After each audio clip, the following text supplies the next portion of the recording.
2, 1.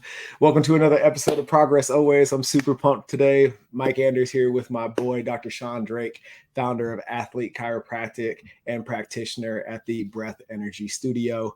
And man, I got to say, I am so excited for this conversation. You and I have come into alignment on so many levels as professionals, as homies, as builders of tribes. And I hold you in a really genuine high esteem in all those realms. And I'm grateful for you taking the time today, man. Dude, this has been a long time coming. It's been one of those things like, oh, let's do it. Let's do this here. And then life comes up and, you know, I don't think there's any serendipity to this happening at the moment that we're in right now, especially with the conversation we're probably going to have. But no, super stoked to support you. And I feel the same way, man. You know, we have been crossing paths throughout our lives without even realizing it. And now end up in Scottsdale together. It's an absolute blessing. Yeah, 100%. I want to start with my most recent transformation with you through Athlete Chiropractic. And you introduced me, I'm going to mess this up because I always do, the facial cranial release, or is it the other way around? Yep, cranial facial release, yep. Cranial facial release. You put the balloon in my face and blew up my sinuses. Now, I know to you that this isn't a new methodology, but I would say from the outside looking in, it's brand new, and you're taking it to a whole nother level inside of your practice. And it's been such a game changer for me and my sleep, my performance, all of those things. Before we dive into all the mindset, the stuff you're doing at Breath Energy and all that good stuff, I have to take the time to get the science behind this balloon in my face. Yeah. Number one, I just love to torture you. So I get this new, I'm like, all right, I know Michael's in for this. No, if you really think about it, oftentimes from a performance standpoint, we're trying to, you know, create a program for people, right? For right periodization and everything else. And so we might be creating different, you know, processes and training styles. The body's no different. And, you know, as a practitioner that's, you know, been in practice for a while now, I'm always looking for like, okay, what's that extra 1%, or what's that one thing that I'm missing? And if I'm missing it, number one, can I do it? If I can't, who can I find to put on my team? You know what I mean? And, you know, CFR, cranial facial release, was, you know, ironically, one person in naturopathic medicine and one person in chiropractic kind of, you know, started at the same time. And if you look at the human body, a lot of times when you think chiropractor, you think physio, or you think physical therapist, or you think massage therapist, that you tend to think, okay, chiropractor, spine. You think physical therapy, rehab. You think massage therapist, muscle or fascia, right? And what we forget a lot of times is that the body's complex. And when we look at the actual facial structure itself, we've got 22 bones that are sitting inside the skull, and that's where your brainstem sits. You know what I mean? And that's where the pineal gland sits. And when we start to look at the new scientific research around psychedelics, and we look at, you know, hormonal release, and we look at DMT, and we'll talk about that later on in this conversation probably, but you've got to have that balanced. And so you can adjust the spine, you can work on soft tissue, you can needle, you can do all these different systemic effects. But what I found fascinating, I've had a lot of head traumas. And when I say a lot, probably way too many. And, you know, I was with this guy in San Francisco, and he's like, dude, I've got this new technique. Let me put these balloons in your nose. And I'm like, sure, why not? Right? Like, let's send it. So he puts them in and goes off. It sounded like a freaking 9mm, not even a 22 went off. And I was like, holy, and it's intense, right? Like it's absolutely intense. And then he did the other side, and then he did the other two areas. I had a meeting that afternoon. I was like, I'm exhausted. I'm going to go home. I slept for like 13 hours. I woke up the next day. I had missed calls, all these things.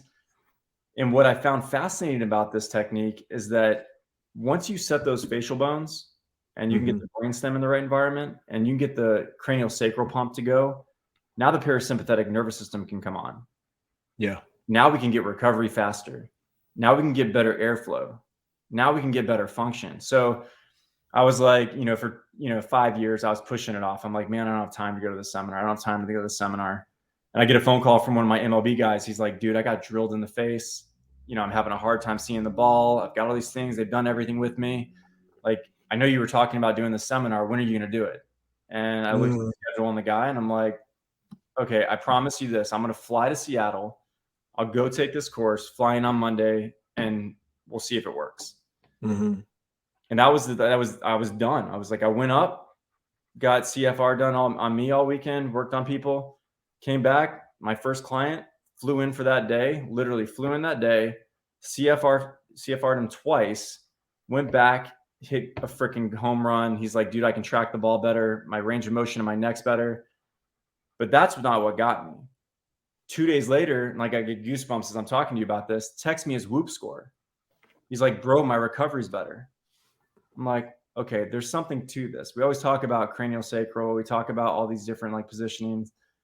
So I said, all right, I'm gonna start tracking this. So I had 2 other guys, did it on them, went up.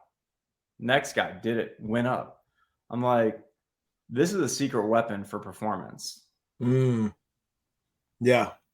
I'm not bullshitting, man. It was such a game changer. And I think by the time we got to number 5 of, our 12 session protocol, like everything got noticeably better.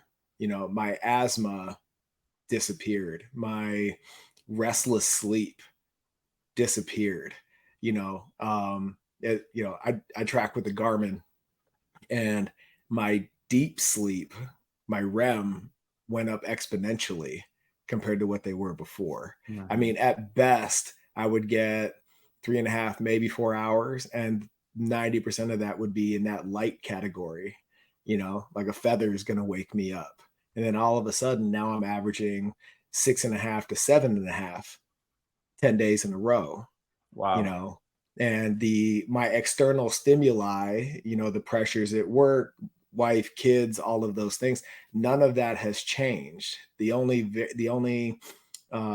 difference is the moving through this protocol with you. And we've done a lot, man. We fixed my knees, we fixed my back, you know what I mean? And like all of those things like got better, but they weren't necessarily, when you look at those are all symptoms of something else, Yeah. And where we had attacked all of that, made as much improvement as we could, as soon as we got into here, that's when changes really started popping off. And what's interesting from a systemic standpoint is with that enhanced recovery, where we had kind of reached the outer limits on my hips, my back, and my knees, like even that has gotten better. Now I'm running 3 miles a week, and all it 3 months post scope.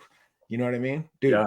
It was a game. It's such a game changer, So I'm so grateful for your willingness to, one, experiment on yourself. You're not one of those practitioners like, ooh, there's something new I can sell. You're like, no, I'm gonna try it so that I can become a believer and create a deeper understanding of the modality. And then I'm going to put together a protocol that can be tracked and implemented before I take it to market. So I really appreciate your process, man, and everything about it. I'm so grateful that you see that, because literally right before this conversation, I've had like some back-to-back meetings, and I met with this doc, and he's got this awesome opportunity and in the regenerative medicine world. And he's like, yeah, send some guys and we'll figure out a deal for you. And I said, no.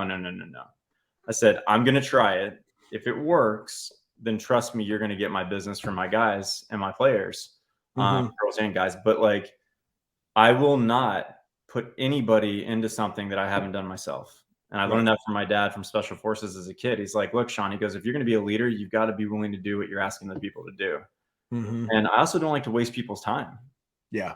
I'm like, if it's not going to work, and you know me, I turn so much business away. I'm like, look, sorry, you're not my client. Go down the road to this person, go do this, go do that. So I'm honored that you see that. Yeah, no, 100%. And, I'll ask you the same thing that I asked Dr. Asadorian a couple of weeks ago on the show. when you get people that are alphas, and that's not exclusive to males or females, but that are alphas in what they do, like true professionals in their niche, it's hard to play in the same sandbox with others. And I feel like we have this beautiful network that now includes Zach Stewart at the recovery room on the IV side of the house. Like, what is it? What's the common thread in our network that allows us to, one, appreciate each other's expertise, two, respect each other as professionals, and three, practice that abundance mentality that, me sending somebody to you doesn't devalue what I bring to the table, nor do I approach it with the fear of losing a client because of that new relationship. I think it comes down to trust and love. So many of us are in this environment of like fear.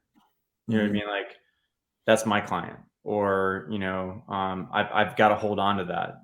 And instead of saying, hold on a minute, if we really look at a team approach model of the most successful people, whether that's business or athletes, they've got a team around them. They've got the coach, they've got the strength, they've got the medical, they've got the mental, they've got all these components. And I'm like, why would I not have that with my people? And why would I not want to have people on my team in my circle that I want my kids to hang out with? Like, it's an epigenetic thing at that point, right? Like Bruce Lipton always talks about, your environment affects your genetics and your DNA. And I'm like, if you are not 100% hell yes into me, I'm 100% hell no with you. Sure. Like, that's my new motto moving forward, right? Like, and I've been through a lot, but like, unless you're 100% in, like, I'm 100% out. And I think that's why it works so well. And like, our synergy with Sarah and the rest of our team and the people that we're putting around, is like, there's no ego. There's, I mean, there is a lot to go around. Like, we're in a small piece of this universe, right? And if you look at Scottsdale and you look at the greater Phoenix area, and you look at, beyond that, the amount of people that we have flying in to work with us and do things, you can't be in scarcity mindset. And as a leader, like, I think that's why we all get along. And to be honest with you, Michael, I think a big part of it's your leaders forum. I think your ability of what you've done to create opportunity to be vulnerable, number one. But number two, to genuinely care and know that, we're all going through shit. And how can we just help each other move 1% better, 1 degree more on the tacking of the sailboat? And I think that's, as a team, I think that's what we do best. That means a lot, man. I beat myself up about the leaders forum a lot, because it's hard to encapsulate what that experience is without being in that room to experience it, and I do my best with the monologues and all that kind of good stuff, because the frequency has to be managed and balanced in that room to get the most out of the experience, right? So I'll ask you from the outside looking in, as somebody who's been actively engaged in the process in service to yourself and to the collective, what is it about that experience that is such a game changer for you when you walk out of that room? Oh man, you're gonna make me cry. That room has literally helped save my life, man. Like, you have definitely like helped me out. And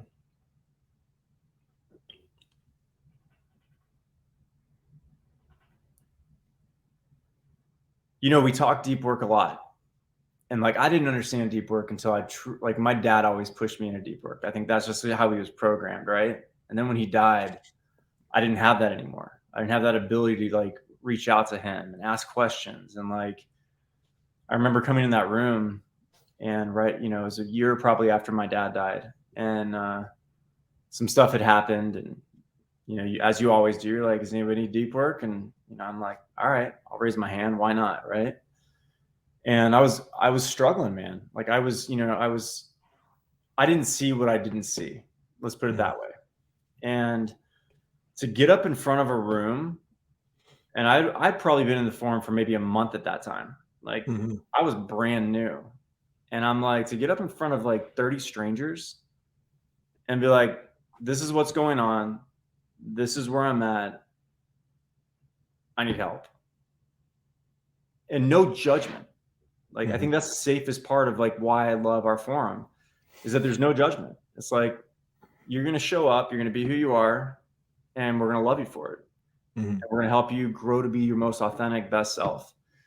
And through that experience, it's showcased, because as you go around that room and everybody asks you a question, you can't get mad. You just got to sit there and you got to listen. You got to be honest, and you got to be willing to be vulnerable.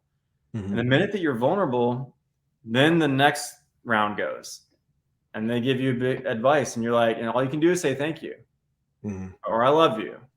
Yeah. And some of it's not easy to hear. Yeah.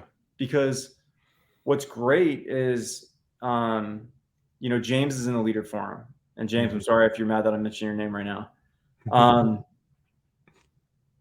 But what's amazing is that he's got so much wisdom, not just in business, but in life with his grandkids, like just stuff that I haven't got to yet. Right.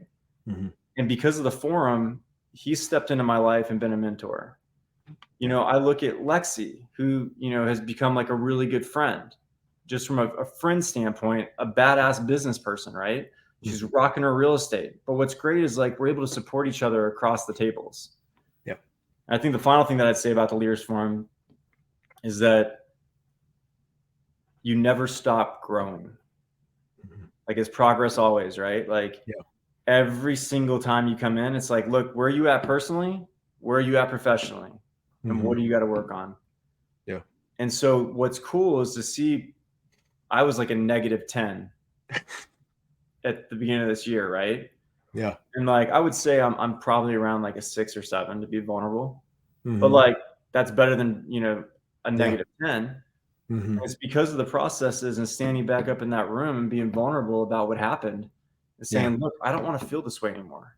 I don't want to be this way anymore. I want to be the best me I can be. I want to be loving. I want to have a wife. I want to have kids. And like, that's what that room brings. Everybody thinks, oh, they see Leaders Forum. What I sometimes think it needs to be called is like the incubator, like the transformation camp, like program. I don't know, but like, it is beyond leadership. It is truly a tribe. It is an area where we're together as a family, and we can mold, and we can like grow, and we sit in the fire together. And it's just amazing, man. Yeah, dude. Thank you. Oh man.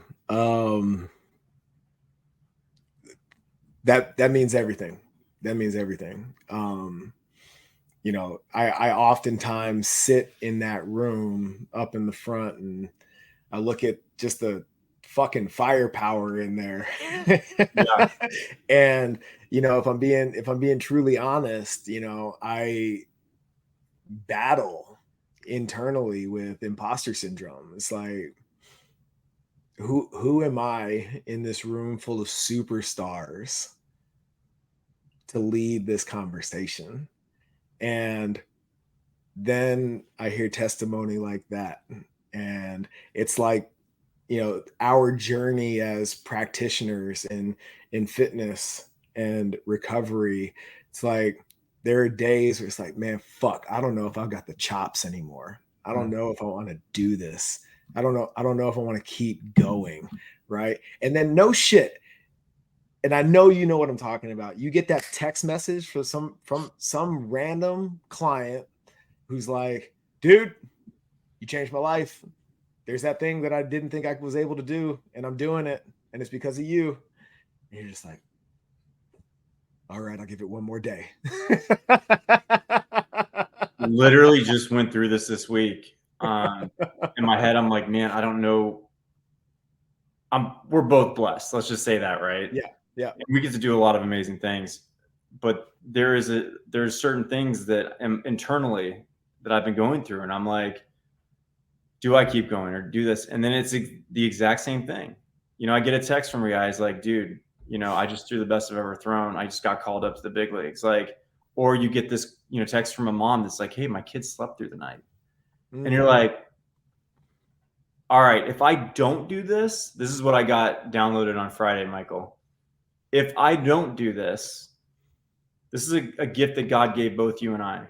If we don't do it, he's going to humble us in a different way, right? Like this is our purpose of what God wants us to do. And so I've gotten out of this mindset of like changing careers or doing other things because I'm like, I'm doing what God wants me to do. And if I'm doing that, yeah, there's going to be trials. There's going to be frustrating days. But at the end of it, like we know that we change the world. Yep. 100%. What's really cool about running in your circle, man, is when I walk into your space, the frequency shifts.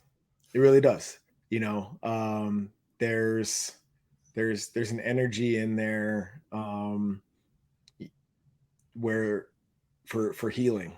You know, you routinely ask me, hey man, what's the intention, you know, before, you know, we do get down with the PEMF or the snap crackle pop or the nose in the face, like what are we doing, you know, the cold plunge. I'm like, every time, dude, it's healing, it's healing, you know. And I walk out of there and I'm just like, fuck, dude, like I feel so much lighter, you know. I might lay down for 20 minutes and feel like I slept for 4.5 hours. And there's just something about your ability to balance frequency and allow people who would otherwise be uncomfortable, uneasy, uh, weirded out by some of the modalities that you do, and they're just still water. Yeah. And it's absolutely incredible, man. Absolutely incredible. And you know, I to the point about our tribe, our circle, the team that we're building. When people, my clients come to me and like, hey man, I got this thing, you know, I haven't slept in days or whatever. I'm like, hey man, go see Sean. He'll put a balloon in your face and fix all your problems, you know? And they're like, what? And you're talking about trust and love. It's like, to the clients, like, do you trust me? Do you know that I love you? Awesome. Go see Sean. Mm-hmm. I'm not gonna, I don't know what he's gonna do with you. I just know whatever it is, it's gonna work. So go see Sean. Yeah. You know? Grateful, man. Yeah. And that's vice Yeah. versa. And I think that, you know, this is only going to expand. Mm-hmm. You know, you're in expansion mode right now. We're in expansion mode right now. Sarah's in expansion mode. I mean, everybody in our circle is in expansion mode right now. Yeah. And we have to be, because people need to be helped. Mm-hmm. And like, that's like, I think that's really why we do what we do. Mm-hmm. It's like, we are seeing lives change every day. Yeah. Not just from fitness, not from an adjustment, not from like acupuncture, not from this. It's a frequency change, Yeah. like you just brought up. Mm-hmm. It's so awesome. When did you know? I shouldn't say no, because I don't think you really know in the very beginning, but I think you're called. We'll start there. When were you called to this place? When's the first time you remember, like, oh, there's the gate, there's the path, the starting line, here we go? Oh, I ignored it at a young age. I was probably 12 years old, and no, I'll tell you back, I was probably 13. Mm-hmm.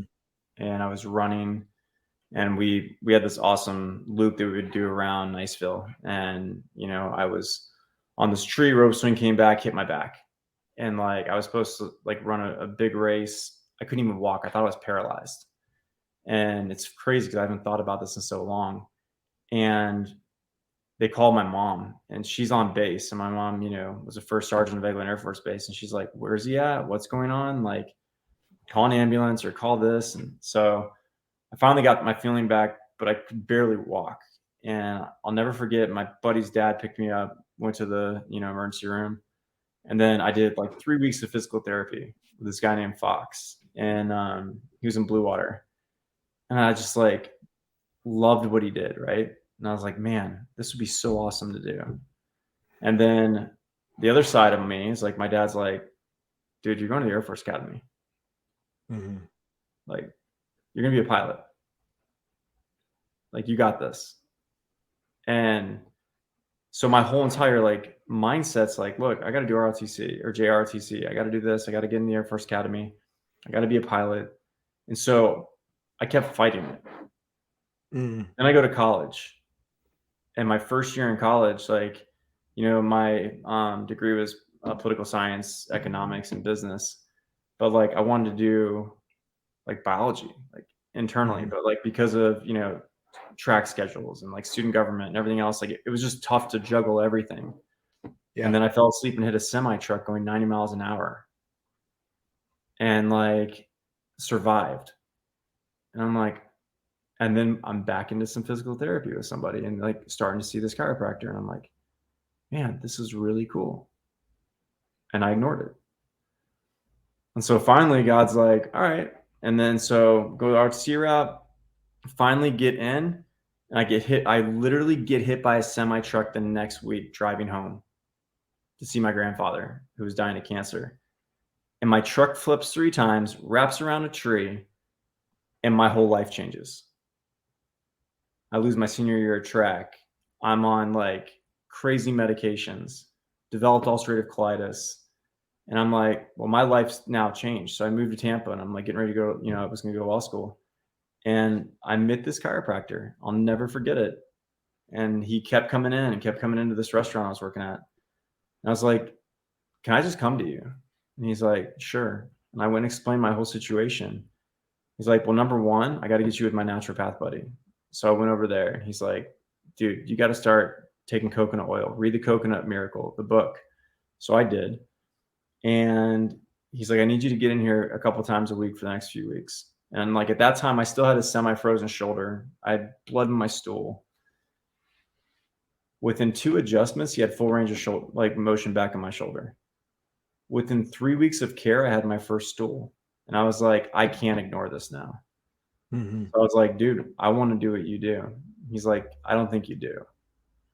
So he gave me this like project. He's like, I want you to go see a few MDs, a few PTs, a few nurses, and a few chiropractors. And if you still want to be a chiropractor after all that and you can show me, I'll tell you what to do.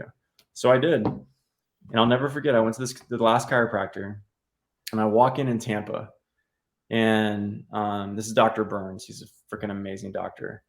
And I'm sitting there and the Big Show walks in from like wrestling.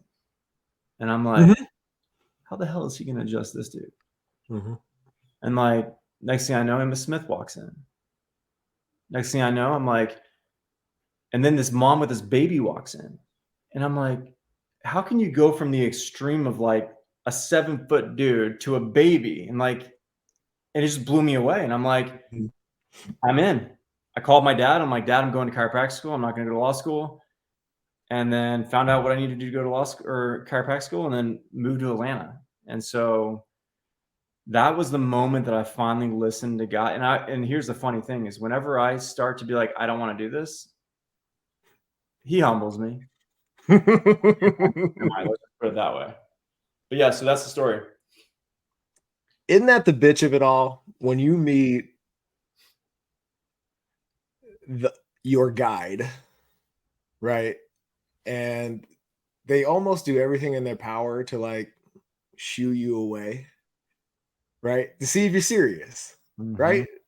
A mentor of mine, Forrest, he was actually one of the founding members of the Leaders Forum way back when. And when I came to him looking for guidance, he was like, read this book. He didn't tell me shit else. He didn't tell me that my problems would go away. He didn't tell me how to resolve the issue. He gave me zero guidance. He's like, read this book and then come see me. So okay. And it was the E-Myth. Oh. So I read the E-Myth. Powerful book. And I come back to him and I was like, hey man, I read the book. These are the things that I took from it. Da, da, da, da. He's like, okay, cool. We can work together. And we went to work. We started fixing shit. And buddy of mine, it's like struggling, transitioning out of the military, trying to figure it all out, like just barrier, obstacle. I was like, hey, you got to meet my guy. So I introduce him. Same shit. He's like, hey, read this book, then come see me. So weeks go by, we keep our cadence, whatever, and I'm like, "Hey, are you working with so and so?" He's like, "You didn't read the book." No. Wow. Mm. And I it's one of the things that has really uh, been reinforced as I evolve through mentorship and in mentorship. That barrier to entry, that piece of friction right there at the beginning is so intentional as a filter for whether or not you're going to be worth the time and effort, right? Yeah. um and I see that in your practice, when you're onboarding the team and making, checking the boxes. I don't know what they are. I just know that the process exists, and they gotta check some boxes before they make the team. And because so it's not just a job for you, Mhm. right? You're not just hiring help. You're building a team, and that's a totally different mechanism, right? And in the protection of the culture that you're building, you have to have that. And it's so cool because it lets me know that you're taking your scale, your uh, uh, the putting of quality practitioners back out into the universe so seriously, because it lets me know from that abundant standpoint it's not just about Sean. I really appreciate that. And I feel, dude, I look up to you so much on how you've built your team. And again, I mean, you and I were working on this too, on like, creating better processes and especially within the business and how to, have the manuals and everything else put into play. But I think with any business owner, like I don't just want employees. Like, I've Mhm. always said that. I'm like, if you want a 9 to 5, don't work for me.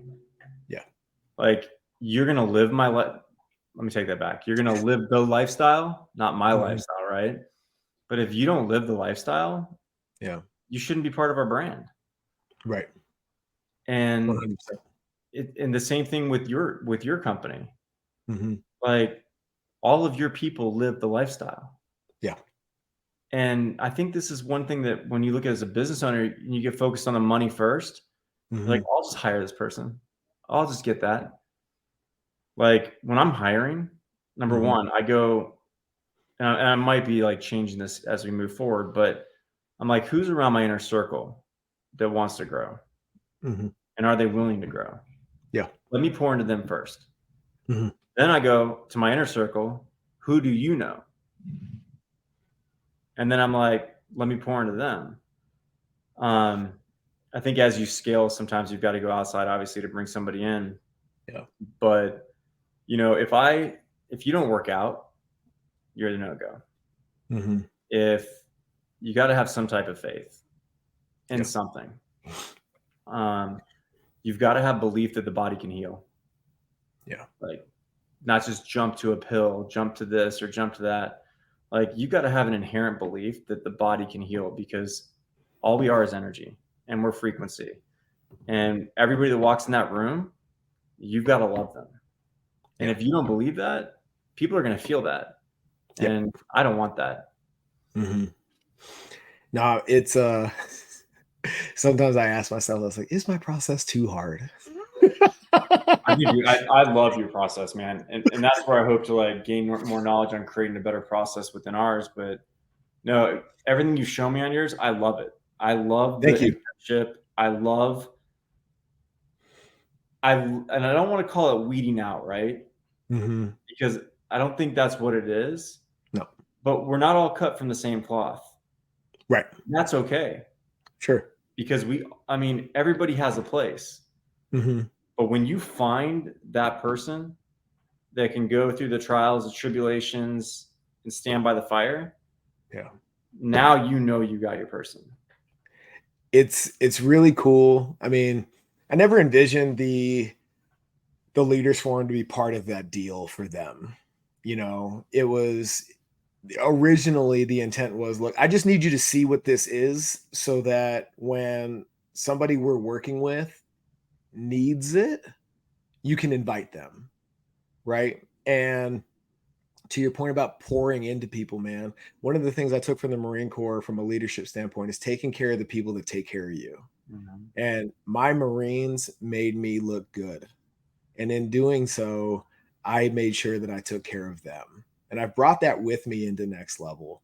And, you know, there's countless hours that I spend pouring into the team, making sure that they're the best version of themselves, not just out on the floor, but like in life, you know. And I'm constantly asking them, like, is next level still the vehicle for you to accomplish all the things that you want to accomplish? Because one of the things I just absolutely hate about inherent human nature for people that are naive and unaware is when you have to make a hard decision, you create this really nasty, toxic circumstance that forces your hand, right? So that you can blame your decision on the situation or the person. You know, we create this, we, you know, through passive aggressive behavior, dishonest harmony, we villainize each other so that we can make an exit of some sort. And I'm like, that's so dumb. Like, I want to support your vision for yourself. I want to write that letter of recommendation. I want to see you thrive. I want all of that for you. And if next level isn't it, I'm okay with that. Yeah. Because whatever it is, you need to go find it. And you overstaying your welcome, so to speak, makes our life at next level harder. Your life sucks as a result of that. And now I'm the bad guy. I don't want to be the bad guy in your story. You know, like as we transcend mentorship, like at some point there's a fork in the road. You know, we're going to grow to a point and it's like, you know what? This is my stop. Totally cool with that. What do you need to move on to the next thing? You know, and I think that is an active and inherent practice of abundance for us. And it's so counter to what's normal.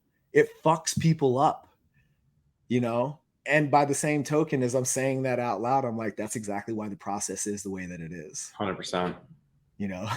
I love that.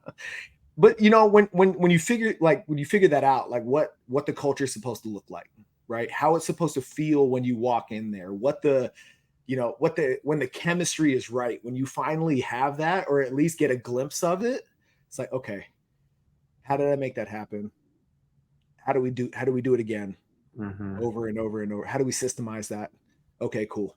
And then you go to implement. So after you go through the process with us, it's so funny. We take it to a vote. Like whether you come aboard or not is not Michael's decision. Yeah. It's the team's decision, right? Everything about next level is 100% my responsibility. But there's a culture of shared ownership amongst the team as to whether or not we want to hang out with this person, not just, oh, they're shit hot at the job. And I think that's different. I love that. You know? I really like that. It blows people's minds because it's intentionally slow, and you got to stick to your guns, because as the process is manifesting, there's inherent friction. Like somebody else is carrying that weight as it's being carried out. You know, but when you have clarity of vision, you know exactly where you want to go, and you're transparent with your people, and they are bought in and supported in their visions. They're like, hey, give me some of those rocks. I'll carry some of that for us. You know, let's keep it moving, you know. And I as I've watched your organization evolve and shift, like you're dialing that in, and it's super cool to see, man. Thank you, brother. You've been a big help on that. Yeah. So when it comes to, you know, back to what you were saying about the body's ability to heal, why didn't it just stop at chiropractic for you? I don't think it has. Oh, why didn't it stop? Yeah. Because to be honest with you, man, that's just one piece of the puzzle. Mm-hmm. And the more that I find ways to heal, the more I want to be able to show the world those other tools. And, whether that's, cold exposure and how we don't use it for recovery. We use it for nervous system adaptation, right? Mm-hmm. How we use technology, like different technologies, or, something I recently got into in the last 2 years is breath work. And I mean, it absolutely changed my life, after my dogs died and like through some of the traumas that I went through in the last year. And I said, you know what? I want to teach this. And what I Yep. didn't realize when I was getting into teaching breath work, people talk about holding space. Thanks for holding space for me. And, as a practitioner and a healer, like I hold a lot of space. Mm-hmm. I didn't realize how much space I was holding. Mm-hmm. And like, that's a lot of energy. Yeah. And so, through my mentor, Jake and Kim, and getting into the breath work as an instructor and a facilitator, and now taking different people through their journeys, it's a lot of work. You're moving energy, Yeah. right? And that can be through breath, that can be through cold, that can be through heat. Like tomorrow, I'm going to a sweat lodge with one of my Mexican shamans. He's amazing, and I don't think it's ever going to stop. I'm like, what is the next thing that one can make the mind better, two can make the nervous system adapt quicker and regulate, and then number three, increase optimal performance. Yep. If I find something that does that, I'm in. Mm-hmm. I'm like, let me go learn about it. Again, if I can't do it, I'll find the person that can. But, I've never been big on titles. Like people are like, oh, you're Dr. Sean. I'm like, no, call me Sean. I'm like, that's just the thing that I was blessed to be able to go to school for. Yep. Like at the end of the day, though, like I want to be known as like a human being that gave back, somebody who really truly cares about the persons in front of them. And I'm trying to find those people in this world and be around them and listen to them. And, Robbie Besner and Melody Besner from Therasage have been one of those, mentors for me. And, I'm learning so much about frequency and energy and light. And like, we're launching this Thera Optimal Health program that it's going to blow people away. Mm-hmm. And just to see how much pride they take in their products, and there's no ego, Yeah. and their background story, I think that's why I'll never stop at just saying, hey, chiropractic is great. No, I'm like, I want to find the best healers in the world, learn, and I want to continue evolving me so I can put the best people on my team. I love that, man. I love that.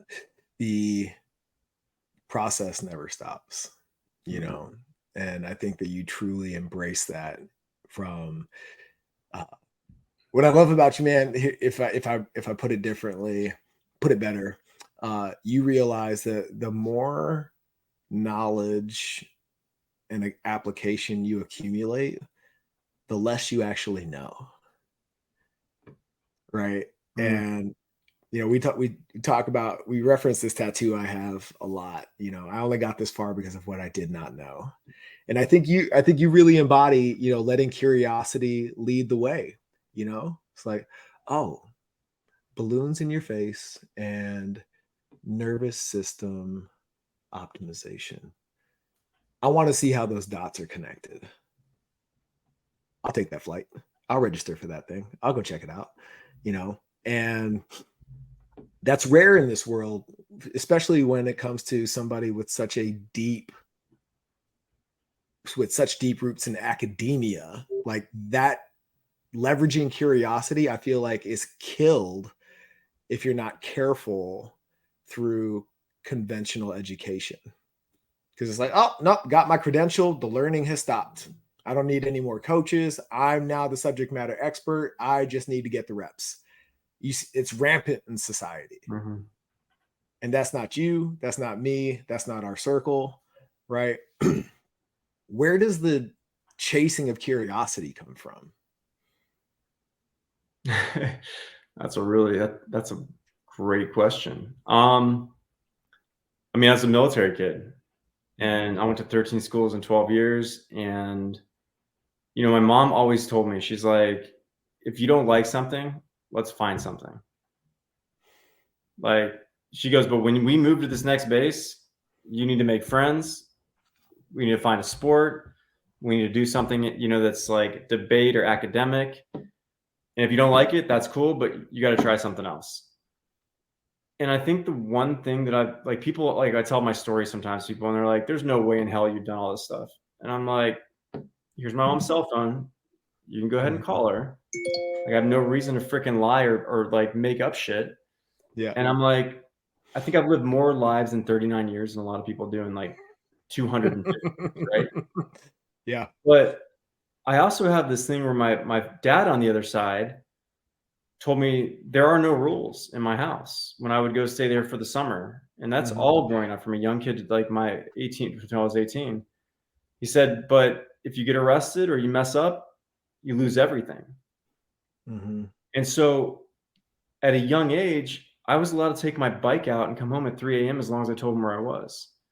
I was able to go experience things because I had a boundary of where I knew, okay, this is probably going to go bad.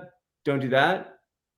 Or, you know what, I'm going to push this and just see where it goes. And so between my two parents, I think they've really shown me that life is limitless. Like, if I wanted to travel somewhere, my mom's like, let's go. You know, she's like, we want to see that? Boom, do it. My dad, let me show you how to build it. Let me show you how to be an entrepreneur. Let me show you how to work hard. And so I don't think that there's ever a no to me. I'm like, if I want to do something, I'm going to go figure it out or find the person who's going to help me do it. And I also have the best support system around me of friends and family that are like, they're like, yeah, you're a psychopath, you're crazy, but we love you. Like, you want to go jump out of airplanes? Go do it. You want to go climb Kilimanjaro? Go do it. You want to do Everest in 2 years? Go do it. Oh, you want to do an Ironman with only 3 months of training? Yep. Okay, well, we're going to support you the best we can. So I think that's kind of where it comes from. All of that being said, and coming back to the many lives that you've led, do you find it challenging to be exceptional? 100%. I fight that battle every day. Really? Man, Michael, you're getting me emotional again. That's something I've really been working on this year with all the loss and trauma, that like, I hold myself to such a high standard. And you know this. And I'm like, sometimes I feel it doesn't matter the state championships. It doesn't matter, like, you know, all the stuff that I've been blessed to have and do. And yet I'm like, what next? And, you know, Jake at the Breast Studio has been an absolute influence in my life as a figure. And he's always talking to me about authenticity and equanimity and, you know, being able to understand the balance, right? And Sean, once you know what you want and you stop worrying about what everybody else wants, so many things will come. And I think that question you just asked me is being able to finally look in the mirror and be like, dude, I'm proud of you. Like, I love you for who you are. Like, it doesn't matter what anybody else thinks. At the end of the day, like, I'm learning how to re-love myself in a way that I don't think I ever have. And I think when I get there or I'm closer, I'll probably be able to answer that question better. That's probably one of the biggest things that I think that I continue to fight with each and every day. See, I look at it differently, and this isn't to challenge anything that you just said. I asked that question intentionally because compared to the field, man, like, we are exceptional. I would agree with that. And I think that where I'm in alignment with you is, to your point about holding yourself to such a high standard, if you can't step outside yourself for a second and survey the field, it's like you're your own worst critic. and you don't take a minute to stop, smell the roses, and just acknowledge Mm-hmm. how exceptional you are, you know, because everything that you described, jumping out of planes, Kilimanjaro, all that stuff, those are all things that what I refer to as the field thinks are impossible. They're pipe dreams. They're someday things, and someday becomes never really fucking quick, right? And what you're describing are literally moments in this life, right, that make incredible fucking stories. And people, the field, are like, there's no way you've done all of that in this lifetime. And to your point about how infinitely small we are in this universe, it's like it was just an incredible moment that I had, Mm-hmm. that I'm able to extrapolate into this beautiful epic tale of like stuff. Yeah. And when you look at it like that, and I don't know if you consciously look at it that way, but you definitely approach it that way. Mm-hmm. It's like, oh, that thing that most people think is impossible, I could totally do that. I can make that happen. If I, and you're able to just like connect the dots, and then bam, all of a sudden you're not at 19.3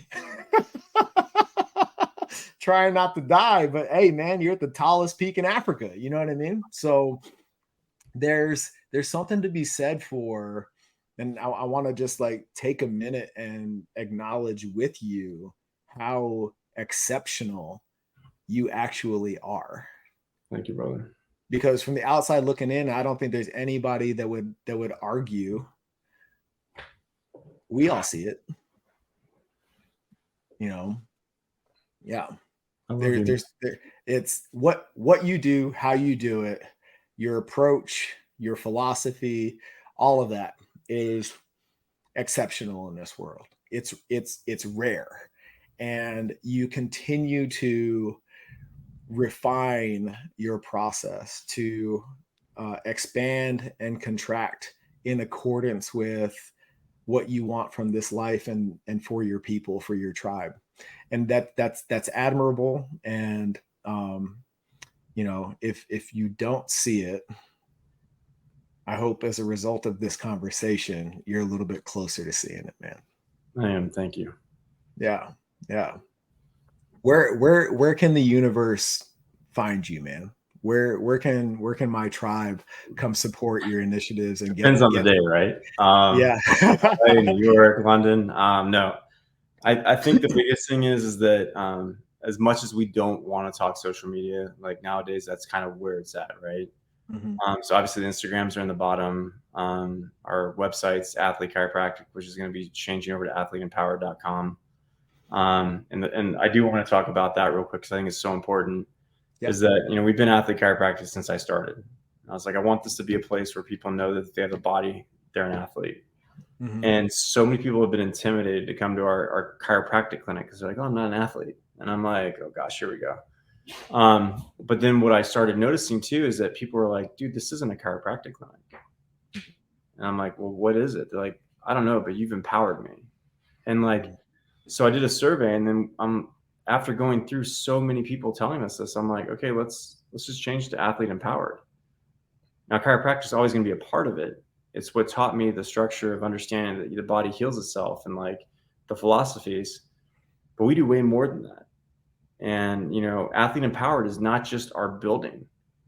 Mm-hmm. It's you, it's our team, it's people around the world. Like when you come to our location or you work with one of our people, that opens up the opportunity for you to have the best in the world. Yep. No matter what. And obviously we're here in Scottsdale at the moment for our brick and mortar. But, I definitely would follow Thera Optimal Health, which is one of the things that I'm going to be the director of performance for. If anybody wants to follow that, that's massive. We have our faculty, by the way, Michael, I can't wait for you to see it. It's unbelievable. And then Dr. Sean Drake on Instagram or Facebook, and, reach out to our clinic. Obviously Michael and I are going to be doing more stuff together, and this is the first of many opportunities to have conversations, but I appreciate you always creating a safe space for conversation. Yeah, and I think that's a really, really unique skill set. And I'm just going to be blunt, stop feeling like a poser and, a fraud, because you're not. Like, that's where you need to be. Like, you've gone through the trials and tribulations. Like, we need you there. And when you told me you got that first contract down in Texas with Amazon, I was like so excited for you. I was like, hell yeah, man, this finally it's happening, right? And keep shining, because your brightness affects my brightness. And together because there's days you're low and I'm high, and high and low. You've been an absolute light in my life. And what we need to do is we need to get more people in the forum. We need to get more people in our tribe. We need people to see that, look, get over your ego. It's not there's no competition in this world. If you think that way, you're already behind. And just keep, showing up at, like, anybody who wants to be part of our tribe. Number one, you better get along with our friends and family. Yeah. Because if you don't, you're going to get cut out really quick. Yeah, man. I appreciate you, brother. Thank you, man. Yeah. On Labor Day weekend too. Yeah. For everybody out there listening, great value. Thank you. Thank you, Sean. I was going to call you Dr. Sean, but you just told me not to do that. I appreciate you, brother. Thank you for shining your light on our audience. And, I know that they're going to take something, if not a lot of things from this conversation. I'm grateful for it, man. Thank you, brother. You too, brother. Thank you. Yeah. For everybody out there, progress always.